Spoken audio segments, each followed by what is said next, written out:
ఓం గం గణాధిపతయే నమః. హాయ్ అండి, అందరికీ నమస్కారం. మనం ఈరోజు ఈ వీడియోలో మే 27 నుండి జూన్ 25 వరకు శక్తివంతమైన జ్యేష్ఠ మాసము ప్రారంభం అవుతుంది. మనం ఈ మాసంలో పాటించాల్సిన నియమాలు ఏంటో ఇప్పుడు తెలుసుకుందాము. ఈ వీడియో కనుక మీకు నచ్చినట్లయితే లైక్ చేయండి, షేర్ చేయండి, సబ్స్క్రైబ్ చేసుకోండి. ఈ వీడియో లాస్ట్ వరకు స్కిప్ చేయకుండా చూడండి. Please subscribe me, support me, share me, like me. Thank you for watching. అత్యంత శక్తివంతమైన మాసాల్లో జ్యేష్ఠ మాసం ఒకటి. వైశాఖ మాసం ముగిసిపోయి జ్యేష్ఠ మాసం ప్రారంభం కాబోతుంది. ఈ నెల 27వ తేదీన మంగళవారం నాడు జ్యేష్ఠ మాసం ప్రారంభం అవుతుంది. జూన్ 27వ తేదీన జ్యేష్ఠ మాసం ముగిసిపోతుంది. జ్యేష్ఠ మాసములో పూజా విధానము, పాటించాల్సిన విధి విధానాల గురించి మనం ఇప్పుడు ఈ వీడియోలో తెలుసుకుందాము. ఈ జ్యేష్ఠ మాసములో విష్ణుదేవుని పాదాల నుండి గంగాదేవి ఉద్భవించింది. అలాగే జ్యేష్ఠ మాసములోనే శనిదేవుడు కూడా జన్మించాడు. అలాగే ఈ జ్యేష్ఠ మాసములోనే శ్రీరాముడు హనుమంతుణ్ణి కలిశాడు. కాబట్టి జ్యేష్ఠ మాసానికి చాలా విశిష్టత ఉంటుంది. ఈ జ్యేష్ఠ మాసములో వీలైనంత వరకు ఎక్కువగా ఇంట్లో పూజ చేసుకోండి. ఈ నెలలో చేసే పూజలకు రెట్టింపు పుణ్యఫలాన్ని పొందవచ్చును. విశేషంగా ఈ నెలలో దీపారాధన చేసేటప్పుడు 5 ఒత్తులతో దీపాన్ని వెలిగించండి. మీ ఆర్థిక సమస్యలన్నీ తొలగిపోతాయి. మీ మనసులోని కోరికలు వెంటనే నెరవేరాలంటే ఈ జ్యేష్ఠ మాసములో వరుసగా 11 రోజుల పాటు పూజా గదిలో పిండి దీపాన్ని వెలిగించండి. కోరిన కోరికలన్నీ తప్పనిసరిగా నెరవేరుతాయి. ఈ నెలలో వచ్చే ప్రతి శనివారం నాడు పూజా గదిలో పిండి దీపం వెలిగించాలి. వెంకటేశ్వర స్వామికి పిండి దీపం వెలిగిస్తే మీ కుటుంబం అంతా ఆయురారోగ్యాలతో అష్టైశ్వర్యాలతో జీవిస్తారు. ఎంతో పవిత్రమైన తులసి మొక్కలో 33 కోట్ల మంది దేవతలు నివసిస్తారు. కాబట్టి జ్యేష్ఠ మాసములో తులసి మొక్కను పూజిస్తే మీ కుటుంబానికి అఖండ కుబేర యోగం సిద్ధిస్తుంది. మనలో చాలామంది ఎక్కువ డబ్బును సంపాదించాలని కోరుకుంటారు. అలాంటి వారు ఈ జ్యేష్ఠ మాసములో ఉదయం స్నానం చేసిన తర్వాత ఒక శక్తివంతమైన మంత్రాన్ని చదవండి. ఆ మంత్రం ఏమిటంటే ఓం శ్రీం హ్రీం క్లీం ఔం స్వాహ. ఈ మంత్రాన్ని 21 సార్లు జపించి లక్ష్మీదేవికి నమస్కారం చేసుకోండి. ఆర్థిక సమస్యలన్నీ వెంటనే తీరిపోయి నెల తిరగకుండానే మీ ఇంట్లోకి డబ్బు రావటం స్టార్ట్ అవుతుంది. ఇది జ్యేష్ఠ మాసములో తప్పనిసరిగా కొన్ని నియమాలను పాటించాలి. లేదంటే ఈ మాసములో అంతా ఆర్థిక సమస్యలు వెంటాడతాయి. ఈ జ్యేష్ఠ మాసం నెల రోజులు పగలు పూట అస్సలు నిద్రపోకూడదు. ఉదయం నిద్ర లేచిన తర్వాత మళ్ళీ రాత్రికే నిద్రపోవాలి. అంతేగాని ఎట్టి పరిస్థితుల్లోనూ మధ్యాహ్న సమయంలో నిద్రపోకూడదు. దీనివల్ల మీకు దీర్ఘకాలిక అనారోగ్య సమస్యలు వెంటాడతాయి. ఈ జ్యేష్ఠ మాసములో ప్రతి ఒక్కరూ ఖచ్చితంగా 2 సార్లు స్నానం చేయాలి. అలాగే శరీరానికి నూనె రాయకూడదు. మీ ఇంటి పెద్ద కూతురికి కానీ పెద్ద కొడుకు కానీ ఈ నెలలో శుభకార్యాలను జరిపించకూడదు. ఈ జ్యేష్ఠ మాసములో మీ ఇంటికి ఎవరైనా అతిథులు వస్తే ముందుగా వాళ్ళకి తాగడానికి మంచినీళ్ళను ఇవ్వండి.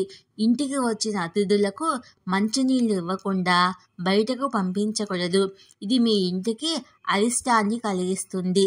ఇక ఆహార విషయంలో కూడా కొన్ని నియమాలను పాటించాలి. ఈ జ్యేష్ఠ మాసములో ఎట్టి పరిస్థితుల్లోనూ బెండకాయ, వెల్లుల్లి, ఆవాలు అలాగే వంకాయను తినకూడదు. శివలింగం పైన చెంబుడు నీళ్లు పోసినా సరే ఆ పరమేశ్వరుడు ఎంతో సంతోషించి కోరినన్ని వరాలను ప్రసాదిస్తాడు. అయితే ఈ జ్యేష్ఠ మాసములో ఒక్కసారైనా సరే చల్లటి నీళ్లతో శివలింగానికి అభిషేకం చేయాలి. ఆ పరమేశ్వరుడు ఎంతో సంతోషించి మీరు ఏది కొన్నా సరే వెంటనే నెరవేరుస్తాడు. ఈ జ్యేష్ఠమాసంలో తలస్నానం చేయాలంటే ఉదయాన్నే చేయాలి. సాయంత్రం 6 దాటిన తర్వాత ఎట్టి పరిస్థితుల్లోనూ తలస్నానం చేయకూడదు. అలాగే భోజనం చేసిన తర్వాత కూడా తలస్నానం చేయకూడదు. ఇక వివాహమైన ఆడవారు ఈ జ్యేష్ఠమాసం నెల రోజులు పాపిట్లో కుంకుమ బొట్టు పెట్టుకోవాలి. ఏ స్త్రీ అయితే ప్రతిరోజు కుంకుమతో బొట్టు పెట్టుకుంటుందో ఆ స్త్రీకి నిండు సౌభాగ్యవతిగా ఉంటుంది. అలాగే మీ భర్త ఆదాయం కూడా పెరుగుతుంది. జ్యేష్ఠమాసంలో పొరపాటున కూడా ఎవరితోనూ అబద్ధాలు చెప్పకూడదు. ఈ జ్యేష్ఠమాసములో వీలైనంత వరకు మాంసాహారానికి దూరంగా ఉండాలి. ముఖ్యంగా శని దోషాలతో ఇబ్బంది పడేవారు మాంసాహారాన్ని తీసుకోకూడదు. లేదంటే మీ జాతకములో శని ఉగ్రరూపం దాలుస్తుంది. మీకున్న దురదృష్టాన్ని అదృష్టంగా మార్చుకోవాలంటే ఇది జ్యేష్ఠమాసము నెల రోజుల పాటు నీటిలో కొంచెం పసుపు వేసుకొని స్నానం చేయండి. విపరీతమైన అదృష్టం కలుగుతుంది. ఈ పవిత్రమైన జ్యేష్ఠమాసములో జంతువులకు కానీ పక్షులకు కానీ ఆహారం వేయండి. మన దేవతలందరికీ జంతువులే వాహనాలుగా ఉంటాయి. కాబట్టి జంతువులకు ఆహారం తినిపిస్తే ముక్కోటి దేవతల ఆశీర్వాదం దక్కుతుంది. మీ ఇంటి సంపద రెట్టింపు కావాలంటే ఒక ఎర్రటి వస్త్రంలో 2 కర్పూరం బిళ్ళలను వేసి మూట కట్టి ఈ కర్పూరం మూటను పూజా గదిలో పెట్టుకోండి. ఇలా చేస్తే మీ ఇంటి సంపద రెండింతలవుతుంది. ఈ జ్యేష్ఠమాసాన్ని కోరికలు తీర్చే మాసంగా భావిస్తారు. కాబట్టి ఈ నెల రోజులు వీలైనంత వరకు లక్ష్మీదేవిని అలాగే విష్ణుమూర్తిని ఎక్కువగా పూజించండి. విశేషంగా ఈ జ్యేష్ఠమాసంలో ఒక చిన్న తాబేలు విగ్రహాన్ని తెచ్చుకొని మీ పూజా గదిలో ఏర్పాటు చేసుకోండి.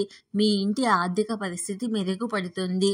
మీ పిల్లలకు మంచి జ్ఞాపక శక్తి వరించాలంటే ఈ జ్యేష్ఠమాసంలో రావి చెట్టుకు పచ్చి పాలను పోసి 5 ప్రదక్షిణాలు చేయండి.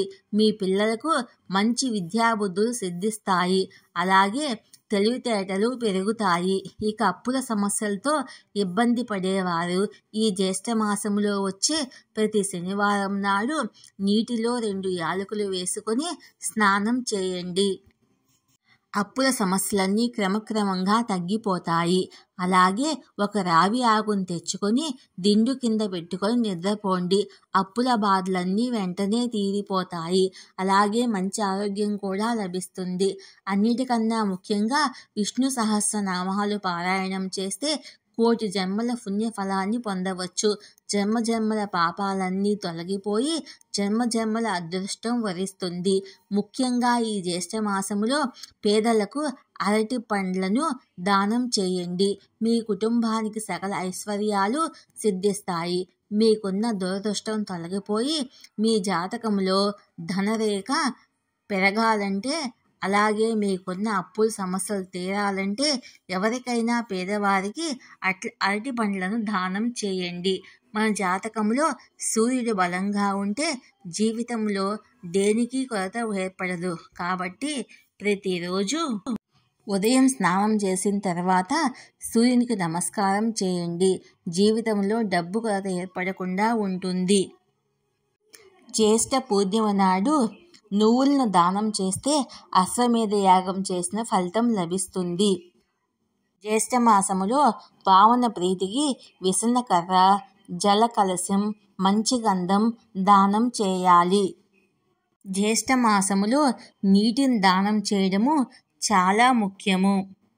ఈ నెలలో మొక్కలు, జంతువులు, పక్షులకు సేవ చేయడము ఒక సంప్రదాయము. జ్యేష్ఠమాసానికి అధిపతి కుజుడు కనుక ఈ మాసములో హనుమంతుణ్ణి పూజించడము మంచిది. జ్యేష్ఠమాసములో కారంగా ఉండే ఆహారాన్ని తీసుకోకూడదు. ఆయుర్వేదం ప్రకారము ఈ నెలలో శరీరములో వాత వ్యాధి వేడి పెరుగుతుంది కనుక వాతావరణానికి అనుగుణంగా శరీరం తీసుకొని ఆరోగ్యకరమైన ఆహార పదార్థాలనే మనం తీసుకోవాలి. జ్యేష్ఠ మాసంలో జుట్టు గోళ్ళు కత్తిరించడము నిషిద్ధము. అలాగే జ్యేష్ఠ మాసములో జ్యేష్ఠ సంతానానికి పాటు మార్గశిర మాసం కూడా శుభకార్యాలకు ఫలప్రదమైన మాసం కాదు. యజ్ఞోపవీతము, వివాహము, కేశఖండన వంటి శుభకార్యాలు జ్యేష్ఠ సంతానానికి వారు జన్మించిన మాసంలో జరపకూడదు. జ్యేష్ఠ అమావాస్య నాడు మన పితృదేవతలకు పూర్వీకుల కర్మలు చేయడం వల్ల మన 7 తరాల పితృదేవతలను శాంతింపజేసి వారి ఆశీర్వాదాలను పొందవచ్చునని మన శాస్త్రాలు చెప్తున్నాయి. జ్యేష్ఠ అమావాస్య శుభదినము నాడు తమ పూర్వీకులు కర్మలు చేయడము చాలా మంచిది. మన పూర్వీకులకు కర్మలు చేయడం ద్వారా మనకున్న బాధలన్నీ తొలగిపోతాయి. సంపద, విజయం, ఆనందము మరియు మంచి ఆరోగ్యం వస్తుంది. గ్రహ దోషాలకు పరిష్కారం లభిస్తుంది. ఆర్థిక నష్టాల నుంచి అధిగమించవచ్చు. రుణ విముక్తిని పొందవచ్చు. ఊహించని ప్రమాదాలు మరియు అకాల మరణాల నుండి రక్షణ పొందవచ్చును.